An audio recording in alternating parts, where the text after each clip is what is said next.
Merhaba arkadaşlar, kanalımıza hoş geldiniz. Bugün sizlerle Türk magazin dünyasının en çok konuşulan genç yıldızları Mert Ramazan Demir ve Afra Saraçoğlu hakkında gündemi karıştıran yeni haberlerle karşınızdayız.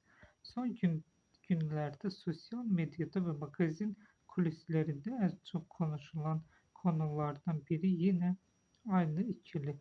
Afra Saraçoğlu ve Mert Ramazan Demir birlikte yer aldıkları projeyle büyük bir çıkış yakalayan ikili ekran uyumlarıyla izleyicinin dikkatini çekmeyi başardı.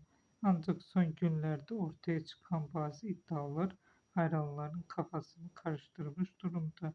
Bazı magazin kaynaklarına göre ikili yeni bir proje için tekrar görüşmeler yapıyor. Özellikle dijital platformlardan gelen teklifler olduğu konuşuluyor. Henüz resmi bir açıklama yapılmasa da kulislerde bu konuda yoğun bir hareketlilik olduğu söyleniyor. Afra Saraçoğlu bir röportajında şöyle dedi: "Beni heyecanlandıran projelerde yer almak istiyorum." Bu açıklama sonrası hayranlar hemen yeni proje ihtimalini konuşmaya başladı. Diğer tarafta Mert Ramazan Demir ise daha sakin bir açıklama yaptı. "Şu an tamamen işime odaklanmış durumdayım." Ama işte tam da bu açıklamalar magazin dünyasında yeni yorumların başlamasına neden oldu. Bu sözlerin yeni başlangıç sinyali olduğunu düşünüyor. Kimileri sadece profesyonel açıklamalar olduğunu söylüyor.